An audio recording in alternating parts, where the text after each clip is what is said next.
बोलिए पवन पुत्र हनुमान की जय। जय बजरंगबली। जय श्री राम। जय श्री हनुमान। भाइयों और बहनों, माताओं और बहनों, आज का यह पावन अवसर केवल एक कथा सुनने का अवसर नहीं है, बल्कि अपने जीवन को नई दिशा देने का एक दिव्य निमंत्रण है। संसार में ऐसा कौन है जिसके जीवन में कभी दुख ना आया हो? ऐसा कौन है जिसने चिंता, भय, आर्थिक संकट, रोग, शत्रु बाधा, परिवार की उलझनों या मन की अशांति का सामना न किया हो? हर मनुष्य कभी न कभी जीवन के ऐसे मोड़ पर खड़ा होता है जहां उसे लगता है कि अब कोई मार्ग दिखाई नहीं देता। उसी समय परमात्मा अपने किसी स्वरूप के माध्यम से हमें आश्रय देते हैं। मंगलवार का दिन ऐसे ही आश्रयदाता, भक्तवत्सल, संकट मोचन, अंजनी नंदन, श्री राम के परम प्रिय सेवक भगवान श्री हनुमान जी को समर्पित माना जाता है। कहा जाता है कि जब मनुष्य की अपनी शक्ति समाप्त हो जाती है, तब प्रभु की कृपा आरंभ होती है। लेकिन प्रभु की कृपा उसी पर बरसती है जो श्रद्धा, विश्वास और विनम्रता के साथ उनकी शरण में आता है। हनुमान जी केवल बल के देवता नहीं हैं, वे भक्ति के प्रतीक हैं। वे केवल पराक्रम के स्वरूप नहीं, बल्कि सेवा, समर्पण, विनय और निष्काम कर्म के आदर्श हैं। जिसने अपने जीवन में हनुमान जी के गुणों को अपनाने का प्रयास किया, उसके भीतर साहस जागा, भय दूर हुआ और निराशा के स्थान पर आशा का प्रकाश फैल गया।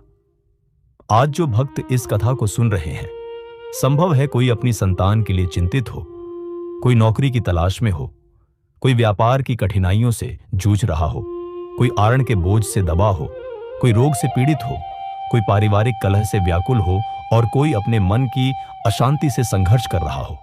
प्रभु की कृपा सब पर समान रूप से बरसती है। आवश्यकता केवल इतनी है कि हृदय में विश्वास का दीपक जलाए रखा जाए। भक्तों, कथा आरंभ करने से पहले अपने मन को शांत कर लीजिए। कुछ क्षण के लिए संसार की सारी चिंताओं को प्रभु के चरणों में अर्पित कर दीजिए। अपने हृदय में श्री राम, माता सीता और उनके परम भक्त श्री हनुमान जी का दिव्य स्वरूप स्थापित कीजिए। कल्पना कीजिए कि सिंदूर से सुशोभित गदा धारण किए, करुणा से भरे नेत्रों वाले, भक्तों के संकट हरने वाले बजरंगबली आपके सामने विराजमान है। उनके चरणों से दिव्य प्रकाश निकल रहा है और वह प्रकाश आपके जीवन के अंधकार को दूर करता जा रहा है। आइए पूरे प्रेम और श्रद्धा से प्रभु का स्मरण करें। AUM श्री हनुमते नमः। हे अंजनी सुत, हे पवन पुत्र, हे रामदूत, हे संकट मोचन, हम सब आपके चरणों में अपना शीश झुकाते हैं। हमारे भीतर जो अहंकार है उसे दूर कर दीजिए। हमारे मन में जो भय है उसे मिटा दीजिए। हमारे जीवन में जो निराशा है उसे आशा में बदल दीजिए। हमें ऐसा विवेक दीजिए कि हम सदैव धर्म के मार्ग पर चलें। हमारे कर्म पवित्र हों, हमारी वाणी मधुर हो, हमारा मन निर्मल हो और हमारा जीवन प्रभु श्री राम की भक्ति में समर्पित हो जाए। जय श्री हनुमान। जय बजरंगबली, संकट मोचन हनुमान की जय। भाइयों और बहनों, मंगलवार का व्रत केवल एक धार्मिक परंपरा नहीं है, यह आत्मसंयम, श्रद्धा, सेवा और विश्वास का व्रत है। जब मनुष्य एक दिन अपने मन और इंद्रियों को अनुशासन में रखता है, प्रभु का स्मरण करता है, सत्य का पालन करता है और दूसरों का कल्याण सोचता है, तब उसके भीतर आध्यात्मिक शक्ति का संचार होने लगता है। व्रत का वास्तविक अर्थ केवल भोजन का त्याग नहीं, बल्कि बुरे विचारों का त्याग है। केवल अन्न न खाना ही उपवास नहीं, बल्कि ईर्ष्या, क्रोध, छल, कपट, लोभ और अहंकार से भी दूर रहना उपवास का वास्तविक स्वरूप है। जिस घर में प्रत्येक मंगलवार श्रद्धा पूर्वक हनुमान जी का स्मरण किया जाता है, वहां सकारात्मक ऊर्जा का संचार होता है। परिवार के सदस्यों में प्रेम बढ़ता है, मन में साहस आता है और कठिन परिस्थितियों का सामना करने की शक्ति प्राप्त होती है। हनुमान जी की भक्ति मनुष्य को यह सिखाती है कि चाहे परिस्थिति कितनी भी कठिन क्यों ना हो, यदि विश्वास अडिग है तो विजय निश्चित है। भक्तों, शास्त्रों में वर्णन मिलता है कि भगवान हनुमान ऐसे देव हैं जो अत्यंत शीघ्र प्रसन्न होते हैं। उन्हें दिखावे की आवश्यकता नहीं, उन्हें केवल सच्चा हृदय चाहिए।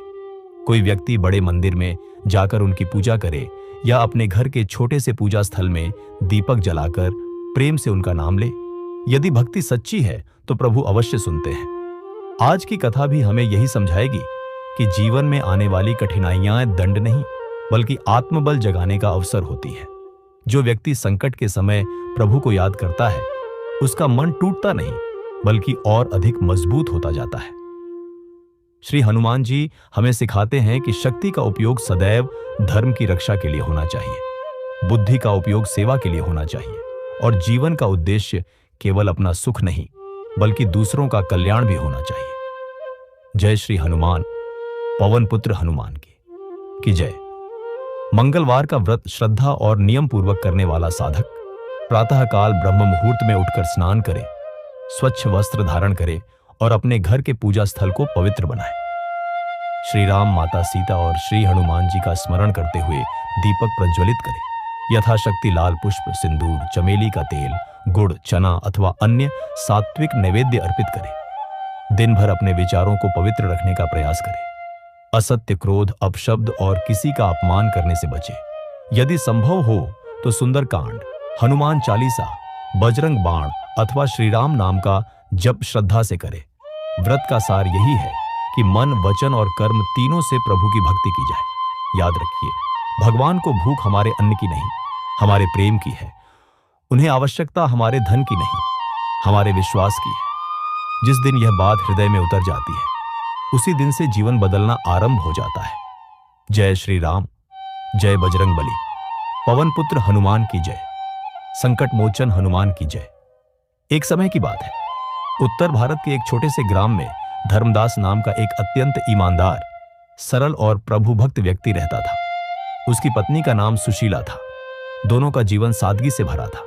धन अधिक नहीं था, लेकिन संतोष बहुत था। उनके घर की सबसे बड़ी संपत्ति थी भगवान श्री राम और श्री हनुमान के प्रति अटूट विश्वास। हर मंगलवार प्रातःकाल धर्मदास स्नान करके अपने छोटे से पूजा स्थान में दीपक जलाता, श्री राम का स्मरण करता और फिर प्रेम पूर्वक हनुमान चालीसा का पाठ करता। वह हमेशा कहता, हे प्रभु, मुझे धन नहीं चाहिए, मुझे ऐसा मन दीजिए जो कभी आपके चरणों से दूर ना हो। गांव के कुछ लोग उसकी श्रद्धा देखकर प्रसन्न होते, तो कुछ उसका उपहास भी उड़ाते। वे कहते, धर्मदास, केवल भजन करने से घर नहीं चलता। भगवान ने अगर सुनना ही होता तो आज तुम इतने गरीब क्यों होते। धर्मदास मुस्कुराकर उत्तर देता, भाइयों, गरीबी धन की हो सकती है, लेकिन विश्वास की गरीबी सबसे बड़ा अभिशाप है। जिसके पास प्रभु का नाम है, वह कभी वास्तव में निर्धन नहीं होता। यह सुनकर कुछ लोग हंस देते, लेकिन धर्मदास के चेहरे पर कभी शिकायत दिखाई नहीं देती थी। समय बीतता गया। एक वर्ष ऐसा आया जब वर्षा बहुत कम हुई, खेत सूख गए, अनाज की भारी कमी हो गई।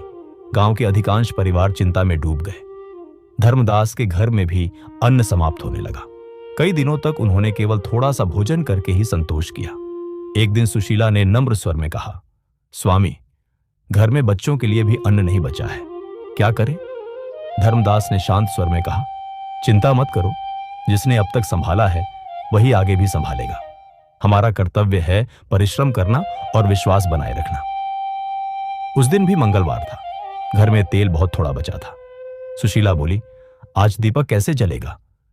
धर्मदास मुस्कुराया और बोला, दीपक तेल से नहीं, श्रद्धा से जलता है। जितना है उतना ही अर्पित करेंगे। उसने मिट्टी के छोटे से दीपक में बची हुई तेल की कुछ बूंदें डाली, भगवान के सामने रखी और आंखें बंद करके प्रार्थना करने लगा, हे अंजनी नंदन, यदि मेरे जीवन में कोई कमी है तो उसे भी स्वीकार है, लेकिन मेरे हृदय से आपका विश्वास कभी कम मत होने देना। इतने में द्वार पर किसी ने आवाज दी, क्या कोई अतिथि को जल पिलाएगा। धर्मदास तुरंत बाहर आया। उसने देखा कि एक वृद्ध साधु द्वार पर खड़े हैं। उनके चेहरे पर अद्भुत तेज था, लेकिन वस्त्र अत्यंत साधारण थे। धर्मदास ने दोनों हाथ जोड़कर कहा, महाराज, हमारे घर में आपका स्वागत है। साधु ने कहा, बेटा, बहुत भूख लगी है, कुछ भोजन मिलेगा। धर्मदास एक क्षण के लिए मौन हो गया। घर में मुश्किल से थोड़ा सा आटा बचा था, जो बच्चों के लिए रखा गया था। वह भीतर गया। सुशीला ने उसकी आंखों में प्रश्न देखा। क्या बात है? धर्मदास ने धीरे से कहा, एक संत भोजन मांग रहे हैं। सुशीला ने बिना एक पल सोचे कहा, यदि प्रभु स्वयं हमारे द्वार आए हैं तो उन्हें कैसे लौटाए। जो कुछ है सब उनके लिए बना देती हूं। उसने प्रेम से रोटी बनाई, थोड़ा सा गुड़ रखा और जल का पात्र लेकर साधु के सामने प्रस्तुत कर दिया। साधु ने बड़े प्रेम से भोजन किया। भोजन समाप्त होने पर उन्होंने धर्मदास से पूछा, बेटा, तुमने अपना सब कुछ मुझे दे दिया, यदि आज रात तुम्हारे परिवार को भूखा रहना पड़ा तो? धर्मदास ने मुस्कुराकर कहा, महाराज, जो अतिथि बनकर आया है उसमें भी तो वही प्रभु हैं जिनकी मैं पूजा करता हूं। यदि प्रभु को खिलाकर मुझे भूखा रहना पड़े तो यह भी मेरा सौभाग्य है। साधु की आंखों में करुणा छलक आई। उन्होंने कहा, धर्मदास, यदि तुम्हें अभी वरदान मांगने का अवसर मिले तो क्या मांगोगे? धर्मदास ने सिर झुकाकर उत्तर दिया, मुझे ऐसा मन दीजिए जो कभी अभिमानी न बने, ऐसा हृदय दीजिए जो हर परिस्थिति में श्री राम और हनुमान जी का स्मरण करता रहे। साधु कुछ क्षण मौन रहे, फिर उन्होंने अपना हाथ धर्मदास के सिर पर रखा। बेटा, तुम्हारी परीक्षा पूरी हुई। इतना कहते ही वातावरण में एक अद्भुत सुगंध फैल गई। ऐसा लगा मानो चारों ओर दिव्य प्रकाश छा गया हो। धर्मदास और सुशीला ने विस्मय से देखा कि साधु का स्वरूप तेजस्वी होता जा रहा है। क्षण भर के लिए उन्हें ऐसा अनुभव हुआ जैसे स्वयं पवन पुत्र हनुमान अपने दिव्य रूप में उनके सामने खड़े हों। विशाल कांति, करुणा से भरे नेत्र और मुख पर अपार कृपा। दोनों पति पत्नी भूमि पर दंडवत होकर रो पड़े। प्रभु, हम धन्य हो गए। दिव्य स्वर सुनाई दिया, धर्मदास, मैं तुम्हारे धन से प्रसन्न नहीं हुआ क्योंकि तुम्हारे पास धन था ही नहीं। मैं तुम्हारी श्रद्धा से प्रसन्न हुआ हूं।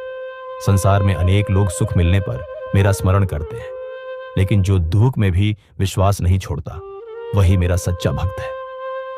हनुमान जी आगे बोले, याद रखो, परीक्षा श्रद्धा की होती है, प्रेम की होती है, धैर्य की होती है। जो कठिन समय में भी धर्म नहीं छोड़ता उसका हाथ मैं कभी नहीं छोड़ता। इतना कहकर वह दिव्य प्रकाश धीरे धीरे विलीन हो गया। अगली ही सुबह एक व्यापारी गांव में आया। उसे अपने गोदाम और खेतों की देखभाल के लिए एक ईमानदार व्यक्ति की आवश्यकता थी। पूरे गांव में पूछताछ करने पर सभी ने एक ही नाम लिया, धर्मदास। व्यापारी ने कहा, मैंने सुना है कि यह व्यक्ति गरीब अवश्य है लेकिन कभी झूठ नहीं बोलता। धर्मदास को उचित कार्य मिला। धीरे धीरे उसकी आर्थिक स्थिति सुधरने लगी। खेत फिर हरे भरे हुए, घर में अन्न भर गया। लेकिन सबसे बड़ी बात यह थी कि उसके स्वभाव में तनिक भी परिवर्तन नहीं आया। वह पहले की तरह प्रत्येक मंगलवार दीपक जलाता, हनुमान चालीसा पढ़ता और गांव के निर्धनों की सहायता करता। एक दिन वही लोग जो कभी उसका उपहास उड़ाते थे उसके पास आए और बोले, धर्मदास, हमें बताओ तुम्हारी सफलता का रहस्य क्या है? धर्मदास ने मुस्कुराकर कहा, रहस्य बहुत छोटा है। भगवान से पहले संसार को मत पकड़ो, पहले भगवान का हाथ पकड़ो, फिर संसार का हर कार्य सरल होने लगता है। मंगलवार का व्रत केवल पेट खाली रखने का नाम नहीं, बल्कि मन को प्रभु के चरणों में समर्पित करने का नाम है। जिस दिन यह बात समझ आ जाती है उसी दिन जीवन की दिशा बदल जाती है। जय बजरंगबली। जय श्री हनुमान, पवन पुत्र हनुमान की जय। जय श्री राम, जय बजरंगबली। संकट मोचन हनुमान की जय, पवन पुत्र हनुमान की जय। धर्मदास के जीवन में सुख लौट आया था, परंतु भगवान अपने भक्तों को केवल सुख देने के लिए ही नहीं, बल्कि उन्हें और अधिक परिपक्व बनाने के लिए भी समय समय पर परीक्षा लेते हैं। जिस प्रकार सोना अग्नि में तपकर कुंदन बनता है, उसी प्रकार सच्चा भक्त विपत्तियों से गुजरकर और अधिक उज्जवल हो जाता है। कुछ समय बाद उसी प्रदेश में एक धनी साहूकार रहने आया। उसके पास अपार धन था, पर हृदय में दया का अभाव था। वह गरीबों को ऊंचे ब्याज पर धन देता और समय पर ऋण न चुकाने पर उनका सब कुछ छीन लेता। उसने देखा कि गांव के लोग धर्मदास का बहुत सम्मान करते हैं। ये बात उसके अहंकार को अच्छी नहीं लगी। उसने मन ही मन कहा, मैं इतना धनी हूं, फिर भी लोग मेरी प्रशंसा नहीं करते, और यह साधारण किसान सबका प्रिय कैसे बन गया? अहंकार मनुष्य को अंधा बना देता है। उसने निश्चय किया कि किसी प्रकार धर्मदास की प्रतिष्ठा गिराई जाए। एक दिन वह धर्मदास के पास पहुंचा और बोला, मैंने सुना है कि तुम्हारे भगवान हर संकट दूर कर देते हैं। यदि ऐसा है तो मैं तुम्हें बहुत सा धन देता हूं, उससे बड़ा व्यापार करो। यदि सफल हो गए तो ठीक, अन्यथा सब कुछ मेरा हो जाएगा। धर्मदास ने विनम्रता से उत्तर दिया, मुझे जितना चाहिए प्रभु ने उतना दे दिया है। आवश्यकता से अधिक धन मनुष्य को सुख नहीं देता यदि उसके साथ संतोष न हो। साहूकार हंस पड़ा, लगता है तुम में साहस नहीं है। धर्मदास शांत स्वर में बोला, साहस लालच करने में नहीं, लालच छोड़ने में है। यह उत्तर सुनकर साहूकार और अधिक क्रोधित हो गया। कुछ दिनों बाद गांव में यह झूठी बात फैला दी गई कि व्यापारी के गोदाम से कुछ बहुमूल्य वस्तुएं चोरी हो गई हैं और उनका दोष धर्मदास पर लगाया जाने लगा। जिन लोगों ने कभी उसके साथ भोजन किया था उनमें से कुछ भी बिना सत्य जाने बातें बनाने लगे। यह संसार का स्वभाव है। जब तक समय अनुकूल रहता है सब साथ चलते हैं, लेकिन कठिन समय आने पर बहुत कम लोग साथ खड़े रहते हैं। जब व्यापारी ने धर्मदास को बुलाकर पूछा, सच बताओ, क्या तुमने कुछ लिया है? धर्मदास ने हाथ जोड़कर कहा, सेठ जी, यदि मैंने एक तिनका भी बिना अनुमति लिया हो तो मुझे उसका फल अवश्य मिले, लेकिन यदि मैं निर्दोष हूं तो सत्य की रक्षा स्वयं भगवान करेंगे। व्यापारी उसके चेहरे को देखता रहा। उसे लगा कि इतने शांत और निर्मल मन वाला व्यक्ति झूठ नहीं बोल सकता।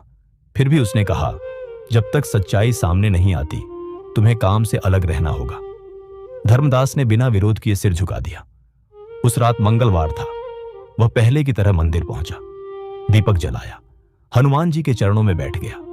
उसकी आंखों से आंसू बहने लगे। उसने कहा, प्रभु, मैंने कभी किसी का बुरा नहीं चाहा। यदि यह भी आपकी इच्छा है तो मैं इसे भी प्रसाद मानकर स्वीकार करता हूं। बस इतना आशीर्वाद दीजिए कि मेरे मन में किसी के प्रति द्वेष न आए। इतना कहकर उसने हनुमान चालीसा का पाठ आरंभ किया। मंदिर में उपस्थित एक वृद्ध संत यह सब देख रहे थे। कथा समाप्त होने पर वे उसके पास आए और बोले, बेटा, क्या तुम्हें दुख नहीं होता?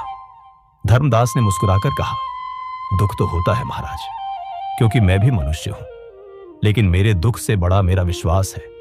यदि विश्वास टूट गया तो सब कुछ टूट जाएगा। संत ने कहा, यही तो सच्ची भक्ति है। भगवान से यह मत कहो कि मेरा संकट दूर कर दो, उनसे यह प्रार्थना करो कि संकट सहने की शक्ति दे दो। यह सुनकर धर्मदास की आंखों में नई चमक आ गई। उधर वास्तविक चोर भय के कारण बेचैन रहने लगा। उसने सोचा था कि किसी को पता नहीं चलेगा, लेकिन भीतर की आवाज उसे चैन से नहीं रहने दे रही थी। कई रातों तक उसे नींद नहीं आई। अंततः एक मंगलवार की सुबह वह सीधे व्यापारी के पास पहुंचा। वह रोते हुए बोला, सेठ जी, अपराधी मैं हूं। धर्मदास निर्दोष है। मैंने लालच में आकर चोरी की थी और दोष उस पर लगा दिया। यह सुनते ही व्यापारी स्तब्ध रह गया। उसे अपनी भूल का बहुत पश्चाताप हुआ। वह तुरंत धर्मदास के घर पहुंचा। उसने धर्मदास के चरण पकड़ लिए। मुझे क्षमा कर दो, मैंने बिना पूरी जांच किए तुम पर संदेह किया। धर्मदास ने तुरंत उसे उठाया और कहा, क्षमा मांगने की आवश्यकता नहीं। कभी कभी परिस्थितियां ऐसी बन जाती हैं कि सत्य छिप जाता है, लेकिन सत्य को अधिक देर तक कोई नहीं छिपा सकता। व्यापारी की आंखें भर आईं। उसने कहा, आज समझ में आया कि धन से बड़ा चरित्र होता है। यह सुनकर गांव के सभी लोग एकत्र हो गए। जिन्होंने कभी धर्मदास का उपहास किया था वे भी लज्जित थे। धर्मदास ने सबकी ओर देखकर कहा, भाइयों, जीवन में किसी के बारे में बिना सत्य जाने निर्णय मत लेना। झूठ तेजी से दौड़ता है, लेकिन सत्य धीरे धीरे चलकर भी अंत में विजय प्राप्त करता है। उस दिन गांव के मंदिर में सुंदर भजन हुआ। सभी ने मिलकर श्री राम जय जय राम का संकीर्तन किया। वातावरण भक्तिमय हो उठा। धर्मदास ने उपस्थित लोगों से कहा, मंगलवार का व्रत केवल हमारी इच्छाएं पूरी करने का साधन नहीं है। यह हमें धैर्य सिखाता है, सत्य सिखाता है, सेवा सिखाता है और यह भी सिखाता है कि जीवन में चाहे कितनी ही विपत्ति क्यों ना आए, भगवान का हाथ कभी मत छोड़ना। फिर उसने एक छोटी सी कथा सुनाई। एक दीपक से किसी ने पूछा, तुम्हारे चारों ओर इतना अंधकार है, फिर भी तुम जलते क्यों रहते हो? दीपक ने उत्तर दिया, यदि मैं भी अंधकार देखकर बुझ जाऊं तो प्रकाश कौन देगा? धर्मदास बोला, भाइयों, हनुमान जी का भक्त भी उसी दीपक की तरह होता है। संसार में चाहे कितनी ही कठिनाइयां हो, वह अपने विश्वास का दीपक बुझने नहीं देता। भक्तों, यही जीवन का सबसे बड़ा संदेश है। संकट मनुष्य की शक्ति नहीं छीनता, बल्कि यह बताता है कि उसके भीतर कितनी शक्ति छिपी है। और जब उस शक्ति के साथ भगवान श्री हनुमान की कृपा जुड़ जाती है, तब असंभव भी संभव होने लगता है। जो व्यक्ति प्रत्येक मंगलवार श्रद्धा से हनुमान जी का स्मरण करता है, अपने माता पिता का सम्मान करता है, सत्य बोलता है, परिश्रम करता है और किसी दुखी की सहायता करता है, उसके जीवन में धीरे धीरे भय का स्थान साहस ले लेता है, निराशा का स्थान आशा ले लेती है और अशांति का स्थान प्रभु की कृपा ले लेती है। बोलिए प्रेम से, जय श्री हनुमान, जय बजरंग बली, पवन पुत्र हनुमान की जय, संकट मोचन हनुमान की जय। जय श्री राम, जय बजरंग बली, पवन पुत्र हनुमान की जय, संकट मोचन हनुमान की जय। समय का चक्र निरंतर चलता रहा। धर्मदास का जीवन अब पूरे गांव के लिए प्रेरणा बन चुका था। लोग उसके पास केवल अपनी समस्याएं लेकर नहीं आते थे, बल्कि अपने मन की शंकाएं भी लेकर आते थे। कोई कहता, मेरे व्यापार में बार बार हानि हो रही है। कोई कहता, मेरे पुत्र का मन पढ़ाई में नहीं लगता। कोई कहता, घर में बिना कारण कलह रहती है। कोई नौकरी के लिए चिंतित था, कोई ऋण के बोझ से दबा हुआ था, तो कोई भय और निराशा से घिरा हुआ था। धर्मदास सभी की बातें ध्यान से सुनता और फिर बहुत प्रेम से कहता, समस्या चाहे कैसी भी हो, सबसे पहले अपने मन को भगवान के चरणों में स्थिर करो। जब मन स्थिर होगा तभी सही निर्णय भी होगा और सही मार्ग भी दिखाई देगा। एक मंगलवार की संध्या को गांव के मंदिर में बहुत बड़ी संख्या में लोग एकत्र हुए। सभी चाहते थे कि धर्मदास उन्हें बताए कि भगवान हनुमान की कृपा जीवन को किस प्रकार बदलती है। धर्मदास ने भगवान के चरणों में प्रणाम किया और कहा, भाइयों और बहनों, भगवान हनुमान किसी के भाग्य को बिना कारण नहीं बदलते। वे पहले मनुष्य के भीतर का मन बदलते हैं। जब मन बदलता है तब कर्म बदलते हैं। जब कर्म बदलते हैं तब जीवन बदलता है। इतने में सभा में बैठा एक युवक खड़ा हुआ। उसका नाम मोहन था। उसने कहा, मैं कई वर्षों से नौकरी की तलाश कर रहा हूं। हर बार अंतिम समय में असफल हो जाता हूं। क्या भगवान मेरी सहायता करेंगे? धर्मदास मुस्कुराया और बोला, क्या तुम केवल मंगलवार को भगवान को याद करते हो या प्रतिदिन भी? मोहन ने सिर झुका लिया। सच कहूं तो केवल आवश्यकता पड़ने पर ही मंदिर आता हूं। धर्मदास ने कहा, यही तो अंतर है। भगवान को केवल संकट के समय मत पुकारो, उन्हें अपने जीवन का साथी बना लो। प्रत्येक दिन कुछ समय उनका स्मरण करो, पूरी लगन से परिश्रम करो, असत्य का मार्ग मत अपनाओ और परिणाम उन्हें समर्पित कर दो। मोहन ने उसी दिन से अपना जीवन बदलने का संकल्प लिया। वह प्रतिदिन प्रातः उठकर श्रीराम का नाम लेने लगा। मंगलवार को व्रत रखता, हनुमान चालीसा का पाठ करता और पूरे मन से अपनी तैयारी करता। कुछ ही महीनों बाद उसे एक सम्मानजनक नौकरी प्राप्त हुई। नौकरी मिलने के बाद वह सबसे पहले मंदिर पहुंचा। उसकी आंखों में आंसू थे। वह बोला, प्रभु, आपने केवल मुझे नौकरी ही नहीं दी, आपने मुझे धैर्य और विश्वास भी दिया। सभा में बैठे सभी भक्तों ने एक स्वर में कहा, जय श्री हनुमान। तभी एक व्यापारी आगे आया। उसने कहा, मेरा व्यापार लगातार घाटे में जा रहा है। मैं दिन रात मेहनत करता हूं, फिर भी सफलता नहीं मिलती। धर्मदास ने पूछा, क्या तुम अपने कर्मचारियों के साथ न्याय करते हो? व्यापारी कुछ क्षण चुप रहा, फिर बोला, कभी कभी लाभ के लिए कठोरता कर देता हूं। धर्मदास ने शांत स्वर में कहा, अन्याय के आधार पर खड़ा व्यापार कभी स्थायी नहीं होता। भगवान हनुमान श्री राम के सेवक हैं और श्री राम धर्म के प्रतीक हैं। जहां धर्म होगा वहीं स्थायी समृद्धि आएगी। व्यापारी ने उसी दिन से अपने व्यवहार में परिवर्तन किया। उसने अपने कर्मचारियों के साथ सम्मान का व्यवहार किया, किसी का अधिकार नहीं छीना और ईमानदारी से व्यापार करने लगा। धीरे धीरे उसका व्यापार फिर से बढ़ने लगा। भक्तों, यह भगवान का चमत्कार नहीं था कि आकाश से धन बरस पड़ा। चमत्कार यह था कि मनुष्य का हृदय बदल गया, और जब हृदय बदलता है तब भगवान स्वयं उसके मार्ग प्रशस्त कर देते हैं। जय बजरंग बली। इसी बीच एक वृद्ध माता अपनी पुत्र वधू के साथ मंदिर आई। वह रोते हुए बोली, महाराज, मेरे घर में हर समय झगड़ा रहता है। परिवार में प्रेम समाप्त हो गया है। धर्मदास ने बड़े स्नेह से कहा, आज से पूरे परिवार के साथ प्रतिदिन कुछ मिनट श्रीराम का नाम लो। सप्ताह में एक दिन सब लोग साथ बैठकर हनुमान चालीसा का पाठ करो। भोजन से पहले भगवान का स्मरण करो और एक दूसरे से कटु वचन बोलना छोड़ दो। कुछ महीनों बाद वही परिवार फिर मंदिर आया। इस बार उनके चेहरे पर मुस्कान थी। वृद्ध माता ने कहा, घर वही है, लोग वही हैं, लेकिन वातावरण बदल गया है। पहले जहां क्रोध था वहां अब प्रेम है। धर्मदास ने कहा, जहां प्रभु का नाम गूंजता है वहां कलह अधिक समय तक टिक नहीं सकती।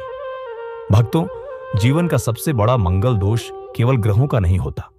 सबसे बड़ा दोष है क्रोध, अहंकार, आलस्य, असत्य और अधर्म। जब मनुष्य इन दोषों को छोड़ने का प्रयास करता है और भगवान हनुमान की भक्ति करता है, तब उसका जीवन स्वयं मंगलमय होने लगता है। शास्त्रों में मंगल ग्रह को साहस, ऊर्जा, पराक्रम और कर्म का प्रतीक माना गया है। जब मनुष्य भगवान हनुमान की आराधना करता है तो उसके भीतर सकारात्मक साहस जागृत होता है। वह कठिनाइयों से भागता नहीं, उनका सामना करता है, भय धीरे धीरे समाप्त होने लगता है, निर्णय लेने की क्षमता बढ़ती है, मन में आत्मविश्वास आता है और जीवन के संघर्ष सरल प्रतीत होने लगते हैं। जो विद्यार्थी श्रद्धा से मंगलवार का व्रत करते हुए नियमित अध्ययन करते हैं, उनके भीतर एकाग्रता बढ़ती है।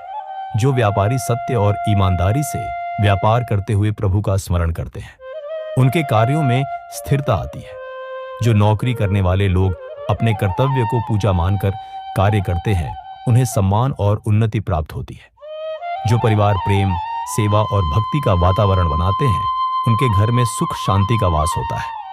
आड़ से परेशान व्यक्ति यदि परिश्रम, संयम और भगवान पर विश्वास बनाए रखे, अनावश्यक खर्चों से बचे और धर्म सम्मत जीवन जिए, तो धीरे धीरे उसके जीवन में भी राहत का मार्ग खुलने लगता है। शत्रु बाधा से भयभीत व्यक्ति यदि सत्य का साथ न छोड़े और हनुमान जी का स्मरण करे, तो उसके भीतर ऐसा आत्मबल उत्पन्न होता है कि विरोधी भी उसका कुछ नहीं बिगाड़ पाते। धर्मदास ने सभा की ओर देखकर कहा, भाइयों और बहनों, भगवान हनुमान हमें बिना कर्म किए फल देने नहीं आते। वे हमारे भीतर ऐसा साहस जगाते हैं कि हम अपने कर्मों को श्रेष्ठ बना सकें। इसलिए भक्ति और परिश्रम दोनों साथ चले, तभी जीवन में पूर्ण मंगल होता है। सभा में बैठे सभी भक्तों ने हाथ जोड़ लिए। मंदिर का वातावरण श्री राम जय जय राम के पावन नाम से गूंज उठा। जय श्री राम, जय बजरंगबली, पवन पुत्र हनुमान की जय, संकट मोचन हनुमान की जय।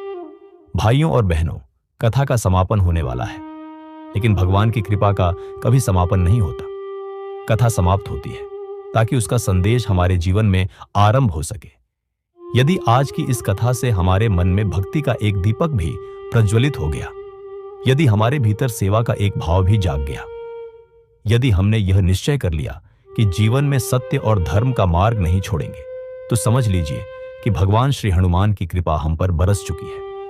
आज एक संकल्प हम सब मिलकर लें। जब भी किसी दुखी, भूखे, असहाय या निराश व्यक्ति से हमारा सामना हो, हम अपनी सामर्थ्य के अनुसार उसकी सहायता अवश्य करेंगे, क्योंकि भगवान हनुमान केवल मंदिरों में नहीं, वे हर उस हृदय में निवास करते हैं जहां दया, सेवा और करुणा का भाव होता है। याद रखिए, जीवन में 3 बातें कभी मत छोड़िए। पहली, प्रभु का नाम। दूसरी, अपने माता पिता और गुरु का सम्मान। तीसरी, सत्य और ईमानदारी का साथ।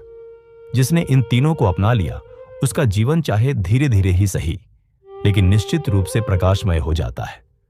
भक्तों, जब भी मन घबराए, जब भी कोई बड़ा संकट सामने दिखाई दे, जब भी ऐसा लगे कि अब कोई मार्ग नहीं बचा, तब निराश मत होना। आंखें बंद करके केवल एक बार पूरे विश्वास से कहना, हे पवन पुत्र हनुमान, अब सब कुछ आपके भरोसे है। विश्वास रखिए, भगवान किसी न किसी रूप में मार्ग अवश्य दिखाते हैं। कभी किसी अच्छे व्यक्ति के माध्यम से, कभी किसी प्रेरणा के माध्यम से, कभी किसी अवसर के माध्यम से, और कभी हमारे अपने भीतर छिपी हुई शक्ति को जागृत करके। कभी कभी लोग पूछते हैं, क्या केवल व्रत रखने से जीवन बदल जाता है? मैं कहता हूं, व्रत तभी फल देता है जब उसके साथ चरित्र का व्रत भी जुड़ जाए। यदि हम मंगलवार को उपवास रखें और शेष दिनों में असत्य बोलें, किसी का अधिकार छीने, कटु वचन बोलें या किसी को दुख पहुंचाए, तो व्रत का वास्तविक फल नहीं मिलता। भगवान को हमारा दिखावा नहीं, हमारा बदलता हुआ जीवन प्रिय है। यदि संभव हो तो प्रत्येक मंगलवार एक छोटा सा दीपक अवश्य जलाइए। एक बार श्रद्धा से हनुमान चालीसा का पाठ कीजिए। अपने घर के बच्चों को श्री राम और हनुमान जी की कथाएं सुनाइए। परिवार के साथ 5 मिनट भी प्रभु का नाम लेंगे तो घर का वातावरण बदलने लगेगा। जहां प्रभु का नाम गूंजता है, वहां नकारात्मकता अधिक समय तक टिक नहीं सकती। भाइयों और बहनों, आज की कथा सुनने का जो भी पुण्य प्राप्त हुआ हो, वह केवल हमारे लिए ही नहीं, बल्कि हमारे समस्त परिवार, हमारे पूर्वजों, हमारे गुरुजनों, हमारे मित्रों और इस संपूर्ण संसार के कल्याण में लगे। जो रोगी हैं, उन्हें स्वास्थ्य मिले। जो निर्धन हैं, उन्हें सम्मान पूर्वक आजीविका मिले। जो निराश हैं, उनके हृदय में आशा का दीप जले। जो भटके हुए हैं, उन्हें धर्म का मार्ग मिले। जो अकेले हैं, उन्हें प्रभु का सहारा मिले। आइए, अब सभी भक्त अपने दोनों हाथ जोड़कर भगवान श्री राम और उनके परम भक्त श्री हनुमान के श्री चरणों में अंतिम प्रार्थना करें। हे प्रभु श्री राम, हे दीनबंधु, हे करुणा सागर, हम सब आपके शरणागत हैं। हमारे जीवन में जो भी शुभ है वह आपकी कृपा से है, जो भी दोष है वे हमारे अपने हैं। हमें सदैव विनम्र बनाए रखिए। हे अंजनी नंदन, हमारे मन में ऐसी भक्ति दीजिए कि सुख में हम अहंकारी न बने और दुख में निराश न हो। हमारी बुद्धि को धर्म के मार्ग पर चलाइए। हमारे कर्म ऐसे बनाइए कि समाज का कल्याण हो। हमारी वाणी मधुर हो, हमारे विचार पवित्र हों और हमारा जीवन सेवा का माध्यम बन जाए। यदि इस कथा के वाचन में, श्रवण में, उच्चारण में या भाव व्यक्त करने में कोई त्रुटि हुई हो तो हे दयालु प्रभु, अपने बालक समझकर हमें क्षमा कर दीजिए। हमारी श्रद्धा स्वीकार कीजिए। हमारे घर परिवार में सुख, शांति, स्वास्थ्य और समृद्धि बनाए रखिए। हमारे जीवन में कभी भी आपके चरणों की भक्ति कम न हो। अंत में सभी भक्त पूरे प्रेम, श्रद्धा और विश्वास के साथ 3 बार जय घोष करें। बोलिए पवन पुत्र हनुमान की जय, बोलिए संकट मोचन हनुमान की जय, बोलिए वीर बजरंग बली महाराज की जय, सियावर रामचंद्र की जय, पवन सुत हनुमान की जय, सनातन धर्म की जय। इसी मंगल कामना के साथ कि भगवान श्री हनुमान की कृपा आप सभी के जीवन में सदैव बनी रहे। आपके घर में सुख, शांति, समृद्धि और भक्ति का वास हो। आपके सभी शुभ कार्य सिद्ध हों और आपके हृदय में श्री राम का नाम निरंतर गूंजता रहे। जय श्री राम, जय श्री हनुमान, जय बजरंग बली। AUM शांति हज शांति हज। जय श्री राम, जय बजरंग बली, पवन पुत्र हनुमान की जय, संकट मोचन हनुमान की जय। भाइयों और बहनों, भगवान की लीला अनंत है। उनके भक्त के जीवन में आने वाली प्रत्येक घटना केवल उसी के लिए नहीं होती, बल्कि समाज को भी एक शिक्षा देने के लिए होती है। धर्मदास का जीवन भी अब केवल उसका अपना जीवन नहीं रह गया था, वह पूरे गांव के लिए प्रेरणा का दीपक बन चुका था। एक दिन प्रातःकाल धर्मदास अपने खेत की ओर जा रहा था। सूर्य की पहली किरणें धरती को स्पर्श कर रही थी। पक्षियों का मधुर कलरव वातावरण को पवित्र बना रहा था। चलते चलते उसने देखा कि मार्ग के किनारे एक वृद्ध व्यक्ति बैठा है। उसके वस्त्र फटे हुए थे, आंखों में थकान थी और चेहरे पर भूख स्पष्ट दिखाई दे रही थी। धर्मदास तुरंत उसके पास पहुंचा और बोला, बाबा, आप कब से यहां बैठे हैं? वृद्ध ने धीमे स्वर में कहा, बेटा, 3 दिन से ठीक से भोजन नहीं मिला, अब शरीर साथ नहीं दे रहा। धर्मदास ने बिना देर किए अपनी पोटली खोली। उसमें दिन भर के लिए रखा भोजन था। उसने पूरा भोजन वृद्ध के सामने रख दिया। वृद्ध ने आश्चर्य से पूछा, और तुम क्या खाओगे? धर्मदास मुस्कुराकर बोला, जिसने आपको भेजा है वही मेरे लिए भी व्यवस्था करेगा। वृद्ध की आंखों से आंसू बहने लगे। उसने भोजन ग्रहण किया और धर्मदास को आशीर्वाद दिया। बेटा, भगवान हनुमान तुम्हारे जीवन में कभी अन्न, सम्मान और संतोष की कमी न आने दें। भक्तों, याद रखिए, दान वह नहीं जो बचा हुआ दिया जाए, सच्चा दान वह है जो प्रेम से दिया जाए। भगवान हनुमान को केवल मंदिर में चढ़ाया गया प्रसाद ही प्रिय नहीं, बल्कि किसी भूखे को खिलाई गई एक रोटी भी उतनी ही प्रिय है। जय श्री हनुमान। उसी दिन दोपहर को गांव में एक समाचार फैल गया कि पड़ोस के गांव में भीषण आग लग गई है। कई घर जल गए हैं। लोग भयभीत होकर इधर उधर भाग रहे हैं। धर्मदास ने यह समाचार सुना तो तुरंत गांव वालों से कहा, भाइयों, यह समय देखने का नहीं, सेवा करने का है। उसने अनाज, वस्त्र और जल इकट्ठा करने का आग्रह किया। देखते ही देखते पूरा गांव एक हो गया। कोई अनाज लेकर आया, कोई दवा, कोई कपड़े और कोई बैलगाड़ी लेकर तैयार हो गया। धर्मदास बोला, आज भगवान हनुमान की पूजा दीपक जलाने से नहीं, दुखियों के आंसू पोंछने से होगी। जब वे सब सहायता लेकर पहुंचे तो पीड़ित परिवारों की आंखों में आशा लौट आई। एक छोटी सी बालिका धर्मदास के पास आई और बोली, चाचा, हमारा घर जल गया है, अब हम कहां रहेंगे? धर्मदास ने उसके सिर पर हाथ रखा और कहा, बेटी, जहां भगवान का नाम है वहां कोई अनाथ नहीं होता। जब तक नया घर नहीं बन जाता, पूरा गांव तुम्हारा परिवार है। यह सुनकर वहां उपस्थित सभी लोग भावुक हो उठे। भाइयों और बहनों, यही तो हनुमान भक्ति है। केवल अपने सुख के लिए प्रार्थना करना भक्ति नहीं, बल्कि दूसरों के दुख को अपना समझ लेना ही सच्ची भक्ति है। कुछ दिनों बाद एक विद्वान ज्योतिषाचार्य गांव में आए। लोगों ने उनसे अपनी अपनी कुंडली दिखानी शुरू की। कोई मंगल दोष से भयभीत था, कोई जीवन की बाधाओं को ग्रहों का परिणाम मान रहा था। धर्मदास ने विनम्रता से उनसे पूछा, महाराज, क्या केवल ग्रह ही मनुष्य का जीवन बदलते हैं? ज्योतिषाचार्य मुस्कुराए और बोले, नहीं बेटा, ग्रह अपना प्रभाव अवश्य डालते हैं, लेकिन सबसे बड़ा प्रभाव मनुष्य के कर्म, उसका संयम और उसकी ईश्वर भक्ति का होता है। भगवान हनुमान की आराधना से मनुष्य के भीतर ऐसा आत्मबल उत्पन्न होता है कि वह कठिन परिस्थितियों का सामना धैर्य और विवेक से कर सके।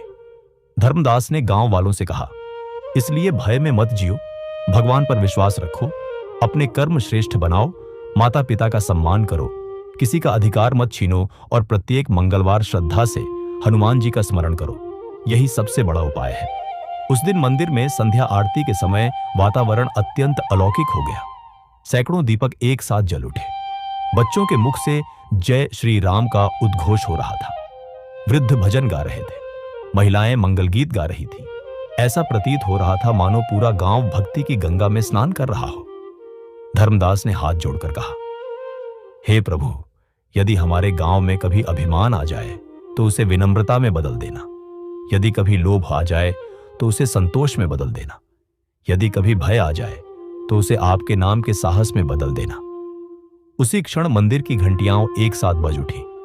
भक्तों ने इसे प्रभु की कृपा का संकेत मानकर पूरे भाव से उद्घोष किया, बोलिए पवन पुत्र हनुमान की जय, संकट मोचन हनुमान की जय, जय बजरंगबली, सियावर रामचंद्र की जय।